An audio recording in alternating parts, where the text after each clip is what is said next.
So I want to, I was thinking about like triangles, like guard.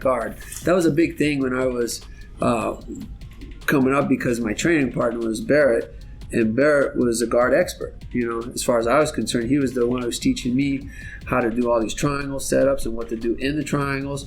And I remember, like, I could get to that triangle position, but I didn't always finish with the triangle. Like, I finished with arm locks and different variations. And then, of course, I was always going for the triangle, but when people do smart things, they start to defend. They start to put their arms in places it's hard to get to, and it's hard to complete the choke. And if there's certain things that I picked up rolling with bigger guys that allow me to bind someone in that triangle, I call it triangle guard, but in that triangle position to where, like, people weren't escaping. I was finishing a lot of people with triangles. And so it made me think about, like, this is something maybe we haven't discussed yet. So what I want to do is we want to just start, we're going to do like a basic entry drill, like into like the triangle, but we're going to really just focus on being into that triangle position already and finishing from the triangle. And we're not going to do a lot of entries. Pretty soon, soon we're going to do different setups for the triangle, but we're just going to kind of get here and if most of the time people's hands are something like this, I'll posture up and I'll bring them down and boom. It's very quick. It's like a basic one. I used to do it as a beginner. We learned this, but I started getting better at it just by keeping my hips up, my head down, and then I'm here with the wrists, and I'm not really doing anything with them, but I make him post by pulling down. See, he posted. And then I go, boom. And then I lock down, and now I'm here. I want to get to this position with this arm over his arm, cupping my knee. Okay, I just want to get to this position. This is what I call triangle guard.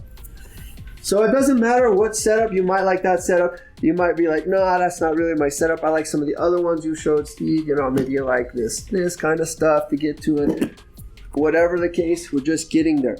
We're going to do a different series on this when we actually start doing the setups. So here, bring him down. He's a little tension. You're going to pop, climb. See how shoot up, lock down, weave inside, get your lock right, control your knees. Why do I do this? Because here, he might try to lean this way. Leans in my arm. He might try to stack up. I don't use a lot of energy now. Yeah, you don't need it. Okay? So that's the position we're going to get to. So we're going to go here, create tension, get a pop. 1, 2, 3, here. And then lock. Now from here, you have your different guards. I like this when I'm dealing no gi because this, Williams guard is what they call it.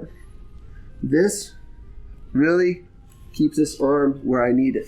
Underneath my armpit, pitch down, and it's always going to be there. This guard I can hold for a long time, and this is a good resting position for me. Okay, so you can play with that, but we're going to work on just getting there. Cool? Yes, sir. All right, any questions about that? All right, let's do it. 3, 2, 1. One of the things that is like his hips would follow. Whenever people would posture up, I would see him. It was like he was coming way up and then clamping down.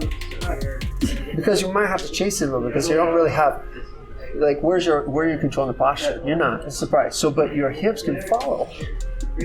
So when I'm like this and I make the movement, it's Okay. So we used to do this drill. Well, I just sit here and I just go. Yeah. To get that height. And if you look at how high you can travel with that, you can catch someone. Like I've caught people when they're postured up. Really? Yeah. Because you chase them. As long as you do this separation and you're chasing them, you stay or like kind of on the elbow. Don't go here, but either keep your hip line, leg, and everything up in this area. You can usually climb. Okay. And then once you clamp down, then it's heels down. We'll pull them all back. See how control is like. Yeah, that makes a big difference when you do that. A lot of I people just can't stack them. Yeah. So if I hear, I go boom, boom. You see? Now I have good control. Right. I control the posture. I like doing this. I'm like a weight. Okay, so you're over the arm. Yeah, I always get over the arm. I like to be over the arm. Over the arm, that's where you're willing. Because, like, look. I'm here. I'm here. I'm here. I don't even need to worry about the arm. There's a triangle. Is it tight? Is it choking? Okay. Just making sure I didn't. It's choking. Yeah, you're good. Making sure I didn't. I'm just miss something. softening up my neck a little bit, you know. Working on your choke resistance. Exactly.